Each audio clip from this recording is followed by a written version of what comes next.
Kalau dibilang gagal, masa nanti saya buktikan? Virus ini merajalela, kita korban sekarang sudah berapa? 120.000. Bukan kegagalan intelijen, kegagalan intelijen. Politik kita di sini sulit sekarang kita mau bicara tentang posisi politiknya. Apakah kita ini memang masuk di politik liberal, ataukah kita ini sosial, atau apa, sosialis, segala macam. Bingung kita menempatkannya.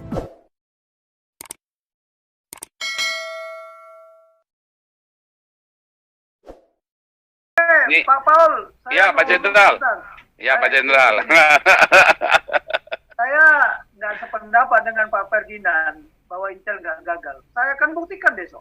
Boleh dong. Barusan Pak Putih aja udah ngomong. Saya mau kasih tahu ya, tolong pahami intelijen itu apa. Intelijen itu kan saya katakan, intelijen sebagai organisasi. Intelijen sebagai kegiatan. Intelijen sebagai fungsi, intelijen sebagai organisasi, bukan semata-mata milik BAIS. Jangan salah, bukan semata-mata milik BAIS. Karena intelijen itu ada strukturnya, mulai dari intelijen teritorial. Apakah BAIS bisa mengendalikan intelijen? Tidak. Nanti kalau saya buktikan gagal vaksin ini saja, intelijen sudah gagal. Kalau intelijen nggak gagal, tidak mungkin tembus sampai ke desa-desa. Tolong ya, karena yang nggak ngerti intelijen jangan ngomong intelijen. Makanya nanti ikutinlah pelajaran saya. Kita buka lah. Ya, kita buka vaksin ini aja. Ini sudah kegagalan intelijen. Sudah kegagalan intelijen. Tapi intelijen yang mana? Hati-hati loh ya. Hati-hati. Karena tidak tahu dia informasi tentang vaksin. Tidak tahu dengan informasi tentang virus. Makanya rakyat kebingungan. Mana bukti? Harusnya intelijen menyampaikan itu dong. Kan saya bilang kemarin, intelijen itu bukan intelijen militer saja. Ada human intelligence, ada health intelligence, ada ekosistem intelligence, ada geografi intelligence. Banyak. Jadi saya bilang gagal. Kenapa? Intelijennya yang gagal ya.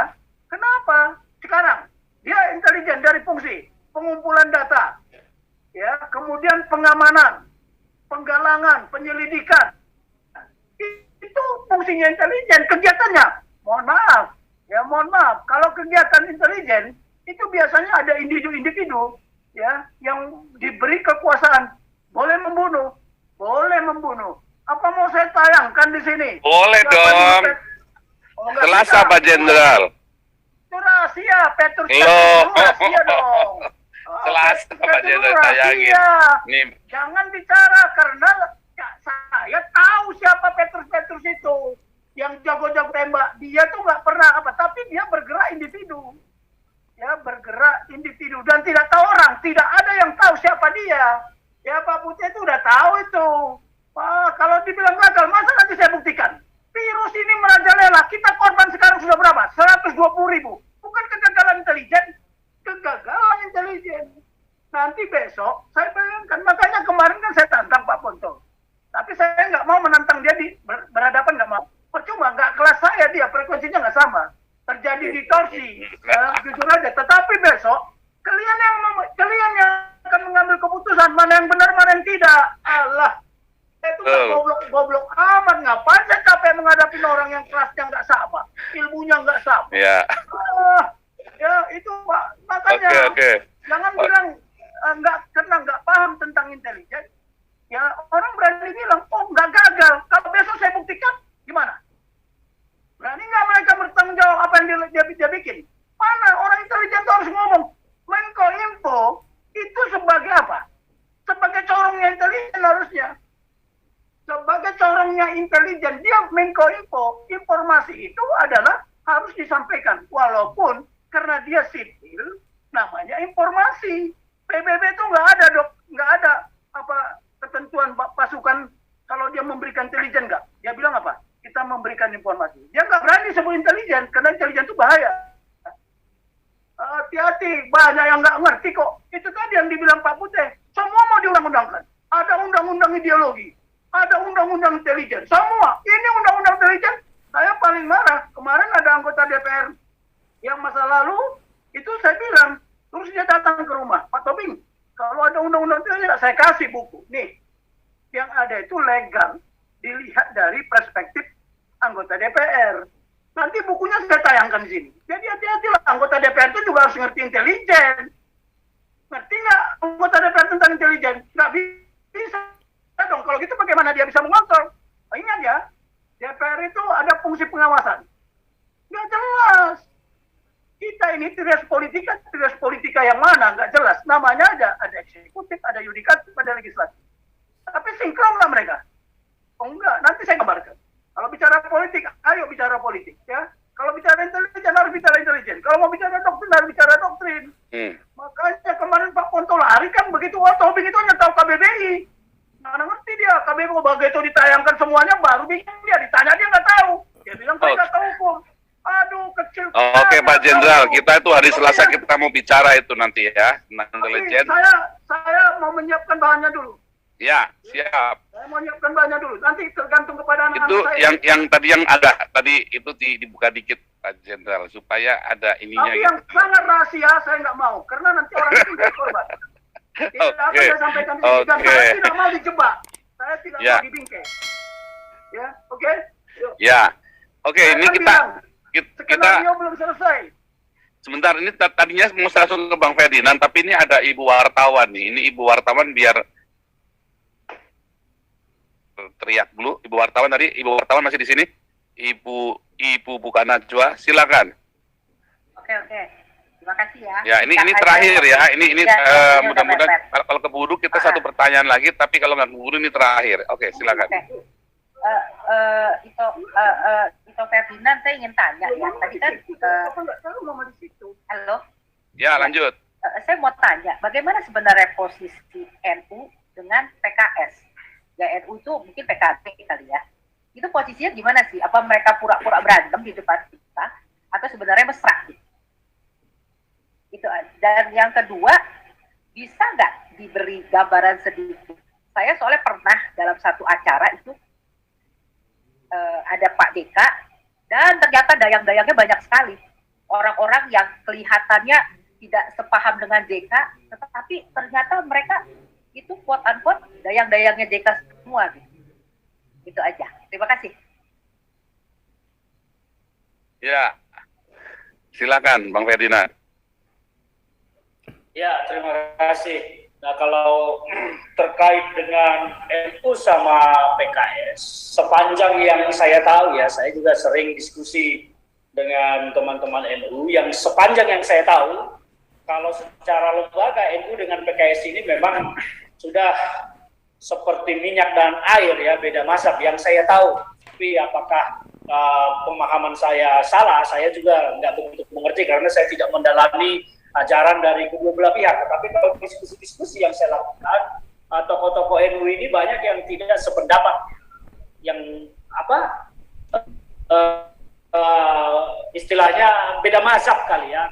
Mungkin itu yang bisa saya jawab. Saya tidak bisa bicara terlalu jauh tentang NU dengan PKS karena saya bukan dua-duanya, bukan NU juga bukan PKS. Jadi nanti takut salah juga saya ngomong, nanti dibilang wah Ferdinand nggak benar itu kok ngomentarin lembaga kami segala macam. Cuman ya saya hanya bercerita, beberapa kali pernah diskusi dengan teman-teman NU bahwa memang yang saya tangkap dari beliau itu sudah ada perbedaan ya antara mazhab lah, saya sebut istilahnya mazhab NU. Jadi mungkin agak sulit untuk bisa dipersatukan, dan menurut saya itu bukan pura-pura ya, tapi memang jelas berbeda. Itu yang saya tangkap kalau tentang NU dan PKS. Terus satu lagi tadi apa Bu? Saya lupa. Pertanyaannya tadi satu lagi apa? Bu Najwa, itu ya. Saya pernah dalam satu momen gitu ya. Oh iya. Itu. Jadi ada orang yang politikus lah, teriak-teriak, menghantam Pak JK, begono begini. Ternyata dia sungkem ke Pak JK.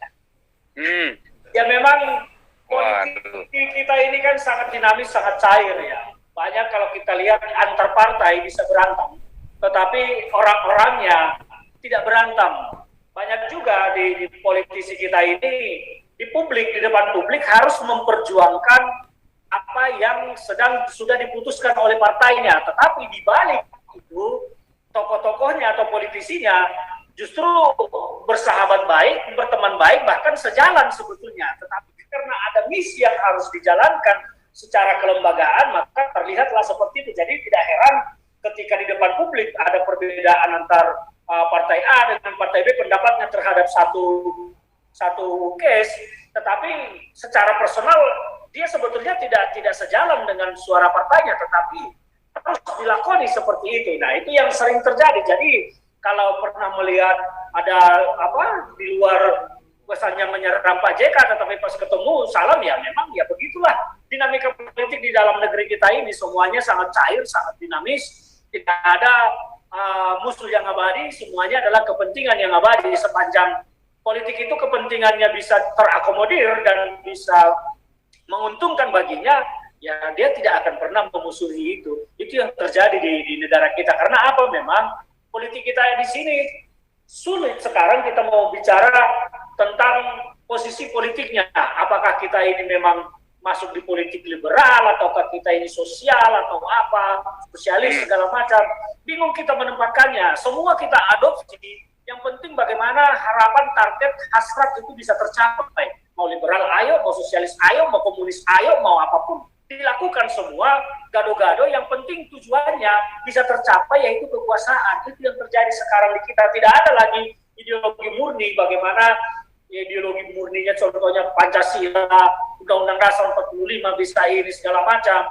Itu sudah tidak terlihat di kalangan politisi kita, tetapi yang dilakukan adalah bagaimana bisa mencapai harapan, mencapai tujuan, mencapai target dengan segala cara, mau itu kotor, mau itu bersih, mau itu jorok, mau itu lewat kubangan atau apapun, itu pasti ditempuh oleh semua politisi kita. Itu kita bisa saksikan sendiri dan bisa kita lihat sendiri. Jadi saya tidak heran dengan peristiwa seperti itu. Saya sendiri yang pernah menjadi politisi, ya biasa menyaksikan seperti itu dan bahkan melakoni hal seperti itu. Karena apa? Kita terikat kepada keputusan lembaga yang harus kita jalankan. Tapi secara personal sebetulnya hati kita tidak menerima, tetapi kita kan tidak boleh juga menjadi pengkhianat bagi kelompok kita, maka kita harus melakukan itu, kita harus melakoni itu. Jadi banyak peran drama di dalam politik kita sekarang, itu yang terjadi. Kira-kira begitu pendapat saya. Sebentar Bang, saya lanjut dulu. Kalau sekarang partai politik yang sekarang ini, yang konsisten dengan Pancasila nasional dengan politik identitas tadi, ada enggak? Kalau secara lembaga, secara institusi ya, masih lumayan kita, masih ada beberapa partai politik yang bisa kita percaya konsisten untuk tidak menyimpang dari Pancasila maupun Undang-Undang Dasar 45. Tetapi kalau oknum-oknumnya yang masih ada saja yang menggunakan politik identitas. Tetapi kalau secara lembaga kita masih percaya terhadap beberapa partai tidak menyimpang. Sampai yang saya lihat ya, saya tidak sedang berkampanye ya, mungkin saya sebut contohnya PDIP ini konsisten dengan Pancasila dan Undang-Undang Dasar 45. Tetapi oknum-oknum politisinya ada saja yang melakukan politik identitas. Golkar juga masih konsisten dengan garis di Pancasila dan Undang-Undang Dasar 45. Nasdem juga masih terus PKB meskipun basicnya adalah partai berbasis agama, tetapi karena dia basicnya NU, Pancasilanya masih sangat kuat, Undang-Undang Dasar 45-nya masih kuat.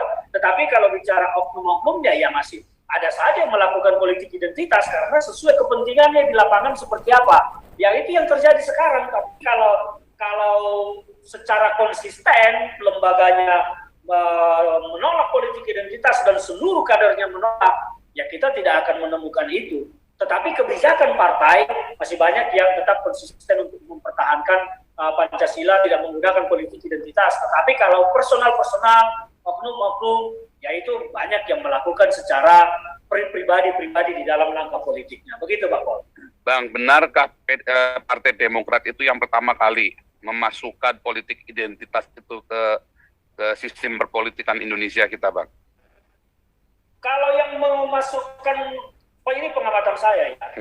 Yang pertama sekali menggunakan politik identitas dalam sistem perpolitikan kita ini kan justru adalah partai-partai berbasis agama, ya, yang lahir dengan berbasiskan backgroundnya adalah politik agama, ya, ada PKS, ada PAN, ya ada PKB, tetapi yang paling kental bernuansa menggunakan politik identitas untuk perjuangannya adalah ya PKS tadi. Nah, kalau soal Demokrat, saya melihat dari 2004 sampai 2009 belum terlihat partai ini menggunakan politik identitas, ya. Tetapi begitu masuk di Pilkada DKI Jakarta juga sebetulnya politik identitas ini tidak juga digunakan Demokrat, tetapi mulai ada pertumbuhan kader di sana, ya, pertumbuhan kader-kader yang memang berasal dari kelompok-kelompok yang sering menggunakan politik identitas, bahkan akhirnya sampai kepada 2019 ini semakin banyak, ya, semakin kental tokoh-tokoh, sosok-sosok politisi yang saya perhatikan, ya, meskipun ini politisinya belum pada duduk di parlemen, tetapi ada juga yang sudah duduk di parlemen yang menggunakan politik identitas. Tapi kalau pertanyaannya adalah yang benarkah yang pertama, saya tidak melihat Demokrat yang pertama, tetapi yang pertama itu menggunakan politik identitas adalah partai seperti PKS terutama. Itu yang paling kental menggunakan dakwah di dalam politik. Begitu, Pak. Artinya Demokrat itu hanya usernya saja ya, hanya sisa-sisanya saja ya. Nah, kalau dibilang ya korban dari inilah, korban ketidakkonsistenan. Ya, maksud saya, ya betul. Artinya hanya ikut-ikutan saja. Kebetulan beliau kemudian yang dapat durian runtuhnya kan? Ya, kira-kira begitulah. Oke. Ini sorry ya jadi. Oke,